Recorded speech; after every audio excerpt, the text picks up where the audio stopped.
Quiet, please.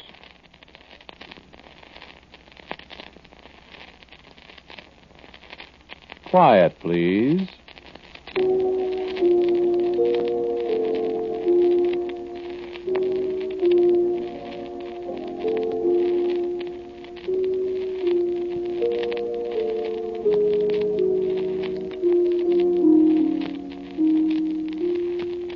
Today's story, written and directed by Willis Cooper and featuring Ernest Chappell, is called Inquest.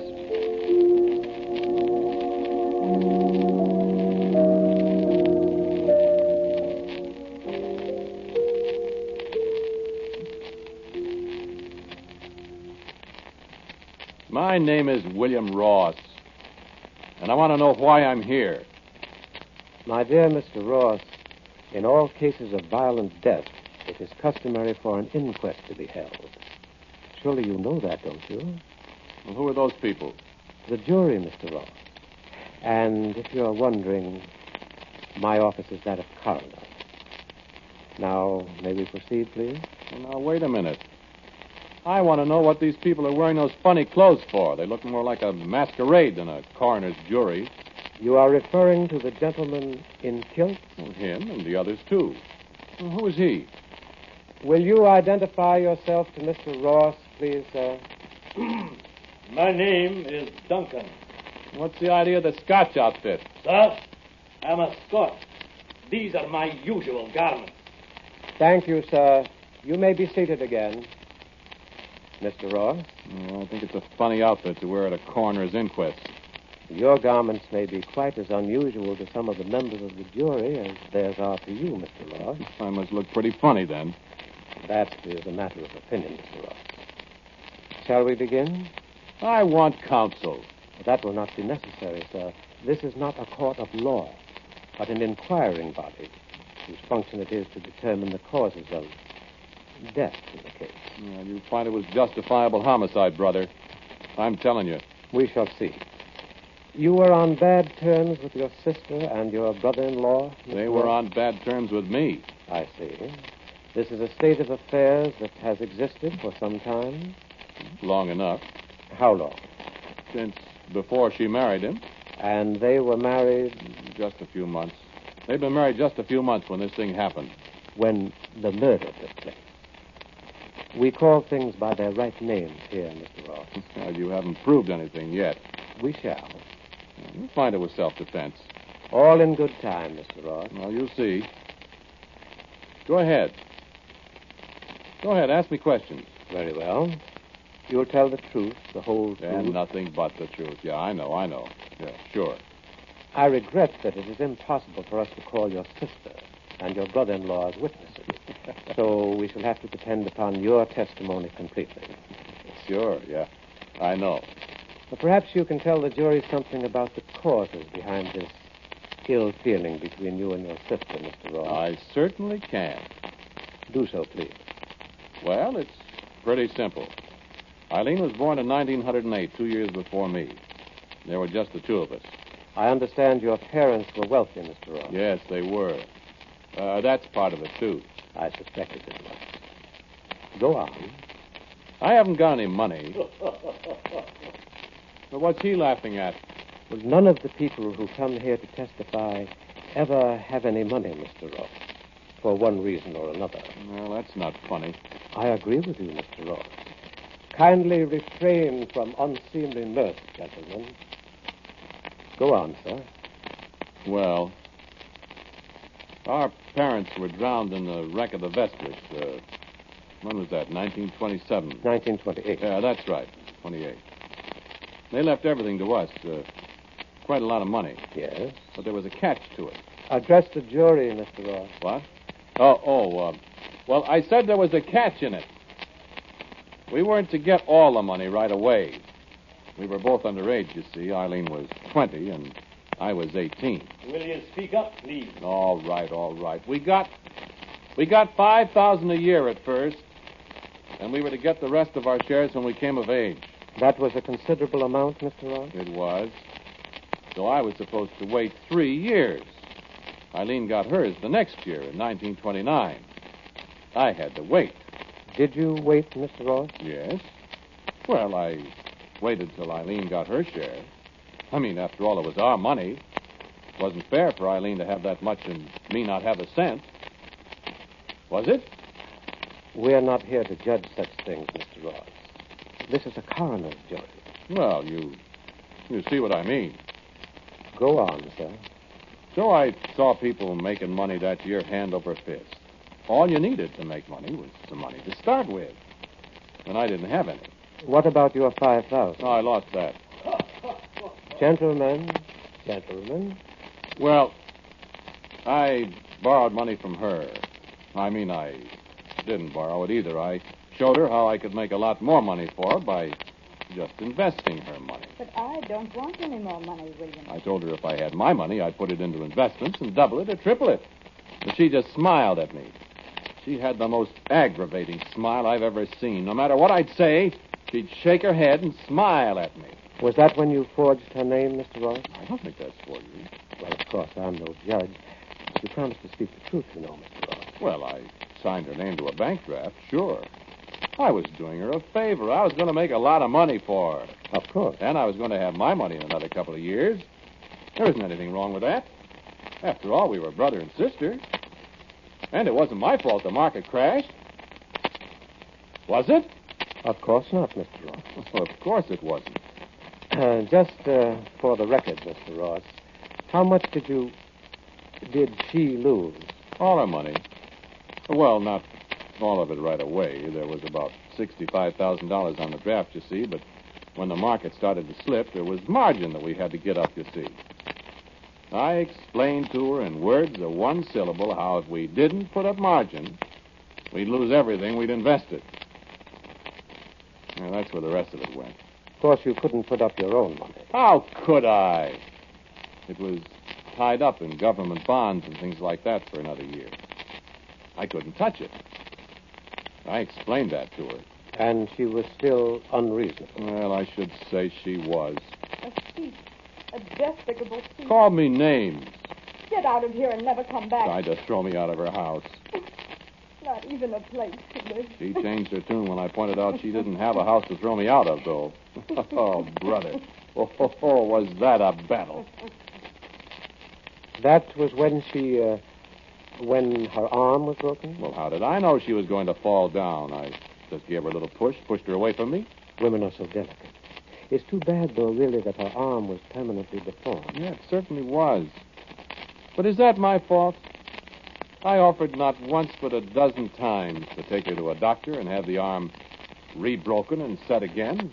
Could have been done very easy. Just re-break it and set it again. But what did she do? No, William, I like it this way. This way is a reminder. It keeps me from forgetting. It stops hurting, William. It doesn't hurt at all. Tell us, Mr. Ross, you received your share of the estate, all right? Oh, sure. And you want to know something else? Just as soon as I got hold of my money, You didn't reimburse your sister. Oh, I did better than that. I took her in to live with me at my new house. I didn't charge her a cent. She didn't have any money to pay you, did she? No, but I let her be a kind of, a housekeeper, you see. I thought it'd make her feel better if she, sort of earned her keep. I have no doubt. And she had money whenever she wanted it, brother. She never had to ask me for a dime. Every week when I gave her the house money, there was always something extra for her. $5, $10, $20 sometimes. She had no kick coming. Well, then I take it you feel she had no real reason to harbor a grudge against you. I don't see why she should. But she did. Amazing. Well, I take that back. I guess she did have an excuse for a grudge. Mm-hmm. Yeah, I guess she did. You know, about Arthur. The guy she married. Your brother-in-law. Yeah, that's right. Oh, that jerk. I didn't like him from the start. So naturally you did your best to prevent their marriage. Well, I was just thinking of her. What's your name? Why, I'm the coroner, Mr. Ross. Don't you remember? This is an inquest. Yes, but you must have a name. I can't just call you coroner, can I? Haven't you got a name? Oh, yes, I have a name, Mr. Ross. We'll get to that. In the meantime, the jury is waiting to hear the rest of your testimony. Oh, yes, the jury. I thought there were only supposed to be 6 people on a coroner's jury. There's more than 6 people over there. Oh, yes. Well, Besides those fellas in the masquerade costumes. Listen, coroner, what's the idea of all that? Looks awful phony to me. Well, I assure you it's anything but phony, Mr. Ross. You sure this is a coroner's jury? Not some gag you're rigging up to make me confess? Confess what, Mr. Well, Ross? Make me talk. You are talking, Mr. Ross. It's like a convention at a lunatic asylum. That Scotchman. Scotsman, Mr. Ross. Scotsman. And that fellow there in the bathrobe. Well, they're the coroner's jury, Mr. Ross. I told you.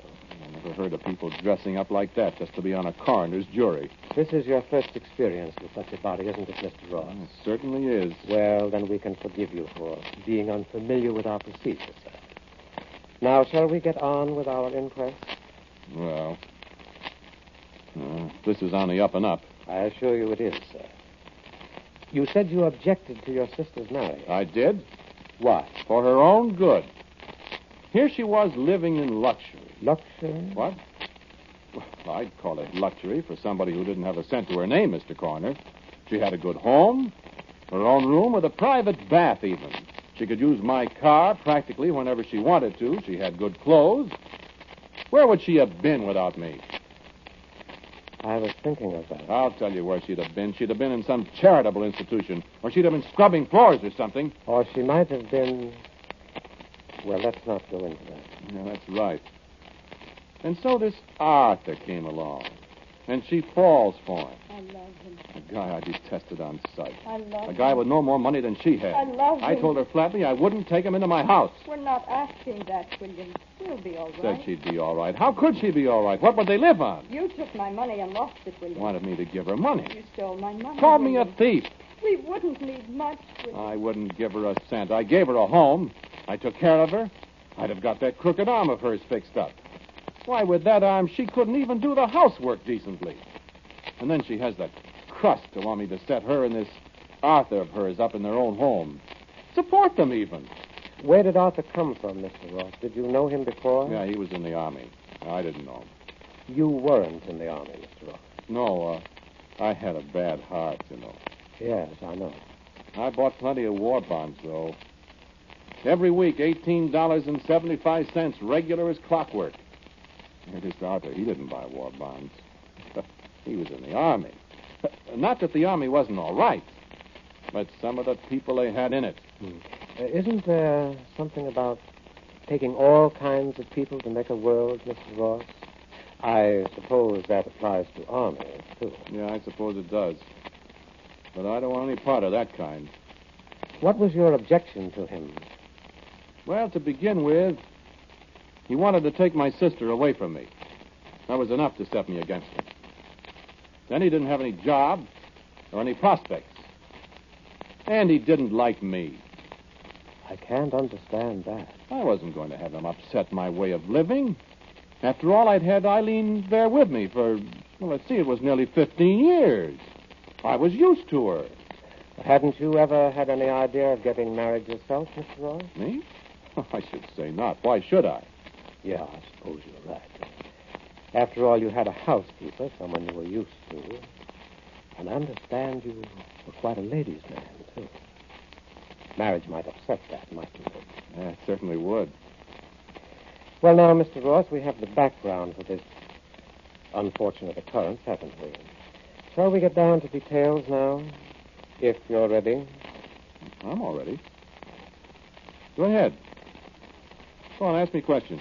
Well, I think we'd all rather have you tell the story in your own words, without prompting. Well, say, listen. Yes, Mr. Ross. I didn't see all those other people before. What other people? I thought an inquest was a private thing. I didn't know you had an audience. Do I have to make a spectacle of myself in front of all those people? Which people, Mr. Ross? Those people back there behind your jury. And the shadow back there. There's millions of them, far as I can see. Who are they? Oh, those people. Yeah, who are they? The people listening to you on the radio.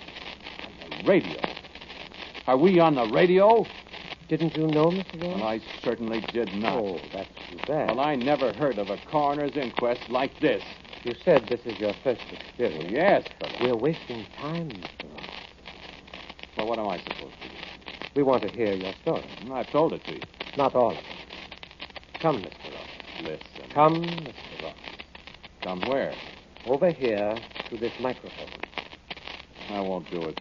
Oh, yes, but you will. I'm not going to talk to all those people. Yes, you are. Stand up, Mr. Ross. I've got my rights, you know. We are very considerate of your rights, sir. Just step this way. Now, if you please, Mr. Ross.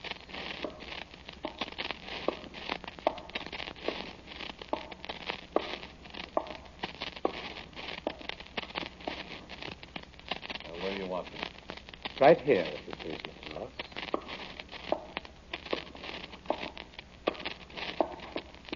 You can speak into this microphone so the audience will hear you clearly. I'm not going You're to... not so close to the microphone, Mr. Ross. Now, sir, we will hear your story of that day. We shall supply you with sound effects if they are necessary, Mr. Ross. And we even have music for you to put you in the mood, you know. Well, I don't know what kind of monkey business this is. An inquest, Mr. Ross. Simply an inquest at which you are the principal witness. You're on your own, Mr. Ross. A great many people are listening. Music, please.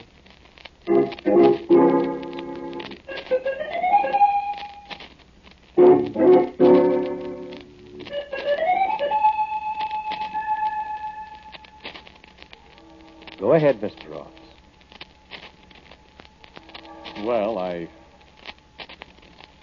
Well, I told Eileen I wouldn't let her marry this Arthur. I told you that, didn't I? After all, I've taken care of Eileen for all those years.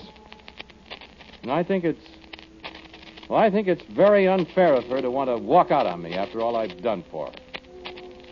She's got a good home. And you have to remember that she's a cripple. With that crooked arm of hers, what could she do? What kind of wife would she make? And she's 39 years old now. That's too old to start in married life.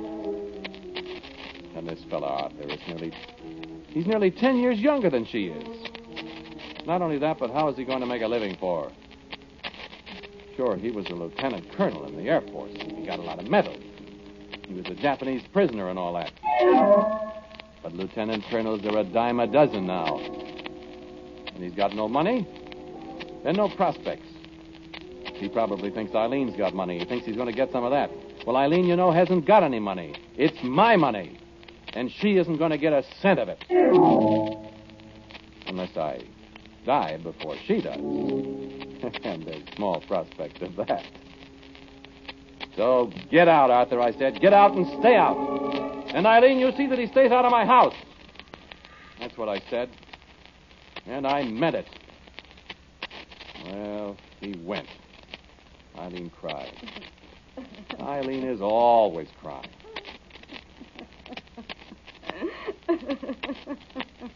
What's that? What's that noise? That's a sound effect, Mr. Ross. Perhaps you'd better listen to it a moment. Sounds like Eileen crying. Listen, Mr. Ross. I won't give you up, Arthur. I won't. Can't be Eileen. You said that... A sound effect, Mr. Ross. Listen. Dear, don't, darling. There'll be a way out somehow. We'll work it out. He'll have to let Oh, but Arthur, how can we? He's got to help us. I know. Isn't there some way we can talk to him into doing something? He can't do this to me. Darling, if he won't let me have some of the money he stole from me, how can we? Oh, I hate him. I hate him.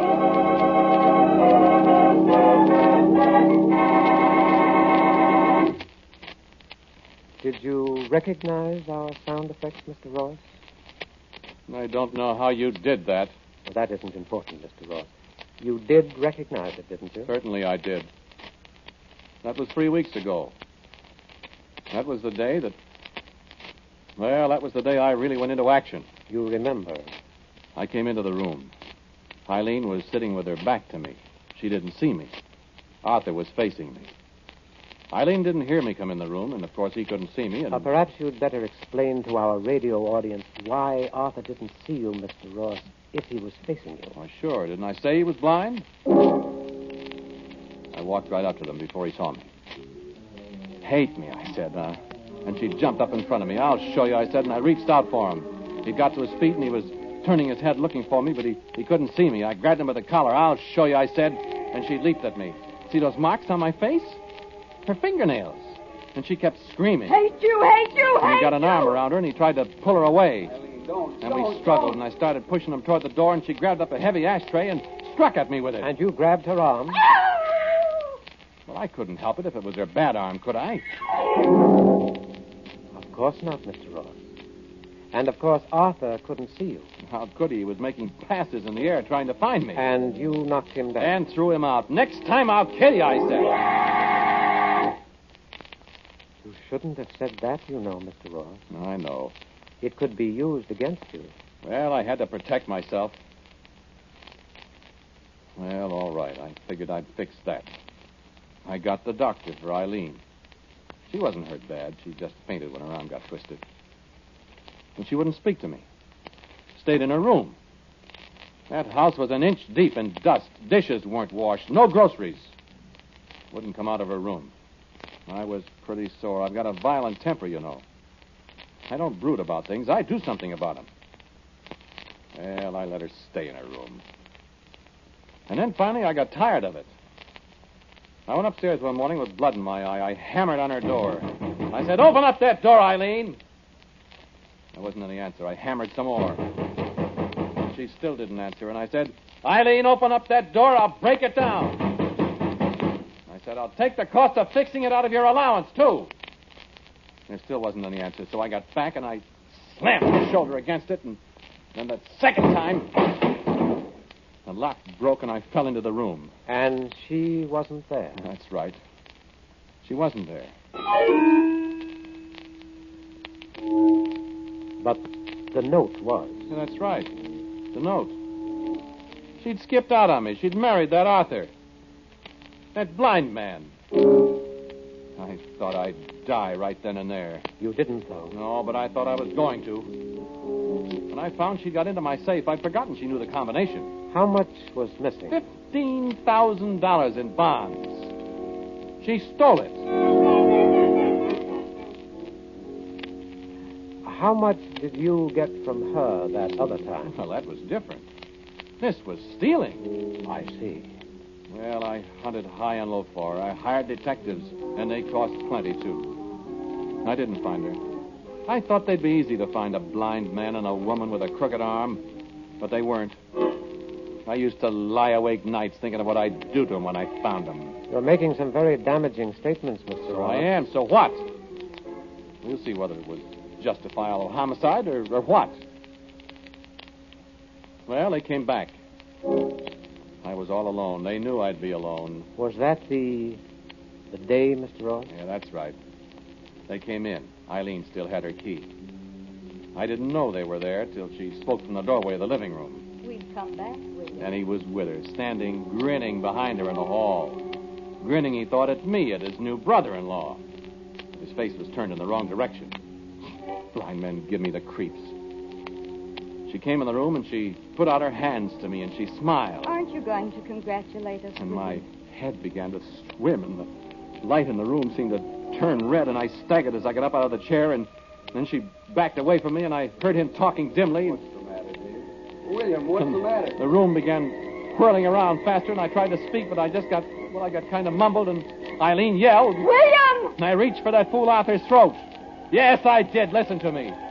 As I reached for his throat, I saw Eileen out of the corner of my eye, and she was picking up an old-fashioned dirk that was on the coffee table that used to belong to my grandfather. We used it for a paper knife. She was running at me, and I was trying to hold on to Arthur, and she stabbed at me, and I couldn't let go of him because he was struggling, and she cut my hand. Didn't I tell you it was self-defense? And she kept striking at me, and I grabbed the dirk out of her hand, and Arthur was kicking me, and I got the dirk, and I heard Eileen scream, and there was a great red flash in my mind, and... Well, that's all. So, that's the story, Mr. Coroner. Next thing I remember is sitting in that chair over there with your jury and your radio audience staring at me.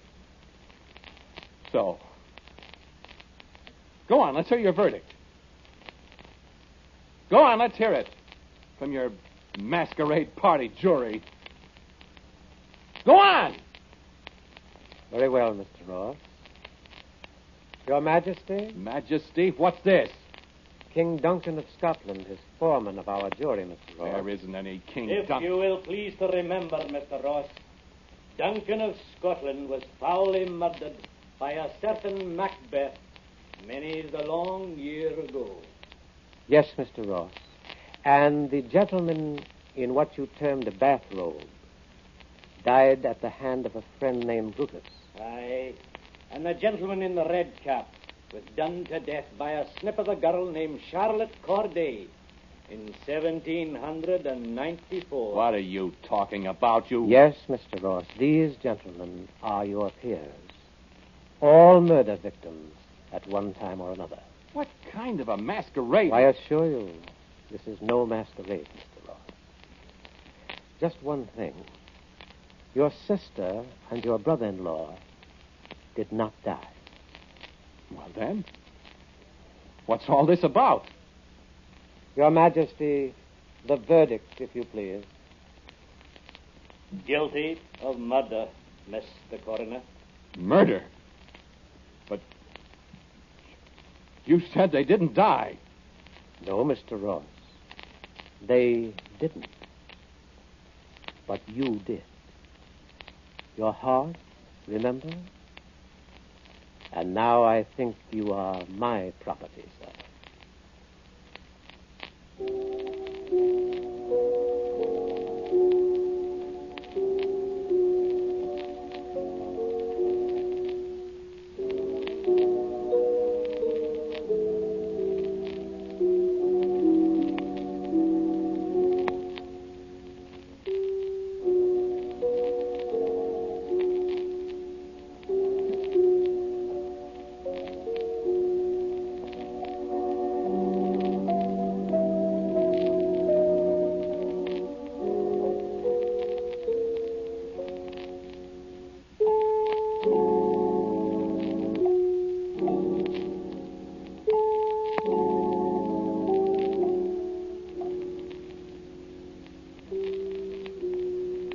Listen to Inquest, a Quiet Please story written and directed by Willis Cooper.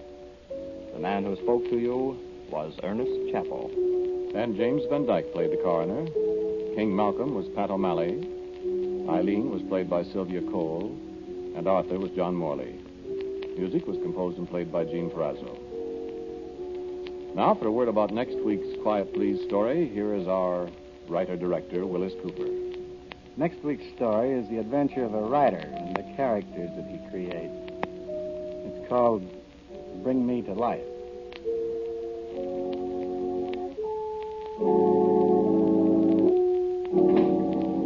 And so, until next week, I am quietly yours, Ernest Chappell. This program came to you from New York. This is the Mutual Broadcasting System.